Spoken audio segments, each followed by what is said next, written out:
Assalamualaikum warahmatullahi wabarakatuh. Nama saya Azahra Nabila Wibirasya dengan NPM 20570511020. Saya dari kelas D, jurusan S1 Ilmu Komputer, Fakultas MIPA. Di sini saya akan menjelaskan tugas 2, konsep program. Konsep program. Pemrograman adalah urutan langkah, prosedur, atau tindakan yang harus dilakukan secara sistematis, berencana, dalam jangka waktu tertentu untuk mencapai suatu tujuan yang diinginkan. Program. Program adalah serangkaian instruksi yang ditulis untuk melakukan suatu fungsi spesifik pada komputer.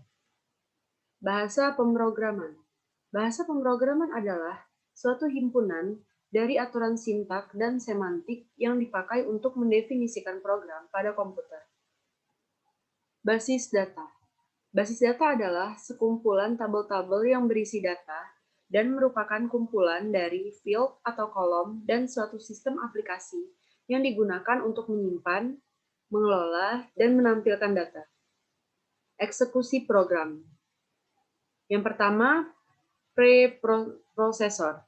Mula-mula, kode program akan dimasukkan ke bagian preprosesor, yaitu yang diawali dengan tanda, pagar, atau pon, akan menghasilkan file yang akan dilewatkan ke dalam compiler. Yang kedua, compiler C++. Compiler akan menerjemahkan kode program yang telah dilewatkan oleh preprosesor ke dalam assembly. Yang ketiga, assembly. Assembler adalah menerima keluaran dari compiler C++ dan akan membuat sebuah kode objek. Jika dalam kode program kita tidak menggunakan fungsi-fungsi yang terdapat dalam library lain, maka kode objek ini akan dieksekusi menjadi file exe. Yang keempat, link editor. Bagian ini dikerjakan jika program yang kita buat menggunakan fungsi-fungsi luar yang disimpan dalam satu library lain. Link editor akan mengimplementasikan kode objek dan library yang ada untuk menjadi sebuah file exe. Yang kelima, kerangka program C++. Adapun kerangka lengkap dari program yang ditulis dalam C++ adalah seperti berikut. Include IOStream, ini ada pendeklarasian fungsi, terus ada fungsi utama, ada in-main, dan implementasi fungsi, dan seperti yang ada dalam contoh. Contoh program. Ini salah satu contoh programnya. File header. File header adalah file yang berisi fungsi-fungsi dan telah dikompilasi sebelumnya. Apabila kita akan menggunakan suatu file header tertentu, maka kita akan mendaftarkannya melalui direktif pagar include. Sebagai contoh di dalam kode program, kita menggunakan cin dan cout, sedangkan kita tahu bahwa keduanya terdapat dalam file header iostream.h.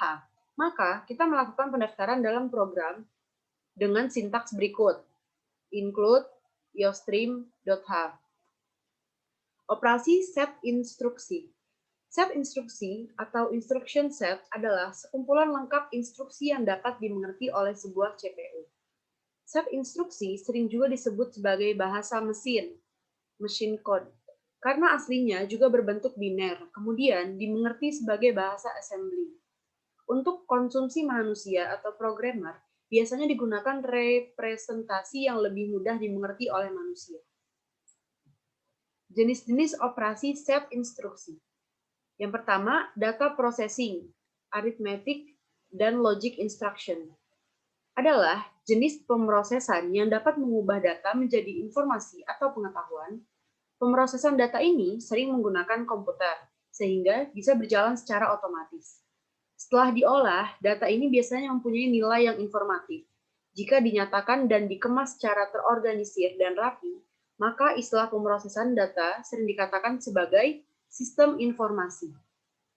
Kedua istilah ini mempunyai arti yang hampir sama. Pemrosesan data mengolah dan memanipulasi data mentah menjadi informasi hasil pengolahan, sedangkan sistem informasi memakai data sebagai bahan masukan dan menghasilkan informasi sebagai produk keluaran. Yang kedua, data storage, memory instruction. Sering disebut sebagai memori komputer. merujuk kepada komponen komputer, perangkat komputer, dan media perekaman yang mempertahankan data digital yang digunakan untuk beberapa interval waktu. Penyimpanan data komputer menyediakan salah satu 3 fungsi inti dari komputer modern, yakni mempertahankan informasi. Ia merupakan salah satu komponen fundamental yang terdapat di dalam semua komputer modern dan memiliki keterkaitan dengan mikroprosesor dan menjadi model komputer yang digunakan semenjak tahun 1940-an. Dalam penggunaan kontemporer, memori komputer merujuk kepada bentuk media penyimpanan berbahan semikonduktor yang dikenal dengan sebutan Random Access Memory atau RAM, dan kadang-kadang dalam bentuk lainnya yang lebih cepat, tetapi hanya dapat menyimpan data secara sementara. Akan tetapi, istilah computer storage sekarang secara umum merujuk kepada media penyimpanan massal yang bisa berupa cakram optis, beberapa bentuk media penyimpanan magnetis seperti halnya hard disk, dan tipe-tipe media penyimpanan lainnya yang lebih lambat ketimbang RAM, tapi memiliki sifat lebih permanen seperti flash memory. Yang ketiga, data movement input atau output instruction. Proses data movement ini adalah memindahkan, dapat dikatakan menjadi backup data. Data-data dari database yang berupa data, indeks, grant, skema, dan lain-lain ke tempat baru. Tempat baru ini bisa ke dalam database baru atau memang hanya ingin di-backup saja.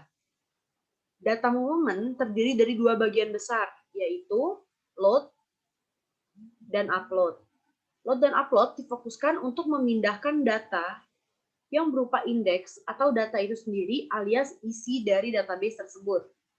Yang kedua, export dan import. Export dan import adalah memindahkan data secara lengkap mulai dari grant, skema, dan seluruhnya. Yang terakhir, control test and branch instruction. Unit kendali atau bahasa Inggrisnya control unit atau CU adalah salah satu bagian dari CPU yang bertugas untuk memberikan arahan, kendali atau kontrol terhadap operasi yang dilakukan di bagian ALU, Arithmetic Logical Unit, di dalam CPU tersebut. Output dari CU ini akan mengatur aktivitas dari bagian lainnya dari perangkat CPU tersebut. Apabila ada salah kata, saya mohon maaf. Wassalamualaikum warahmatullahi wabarakatuh. Terima kasih.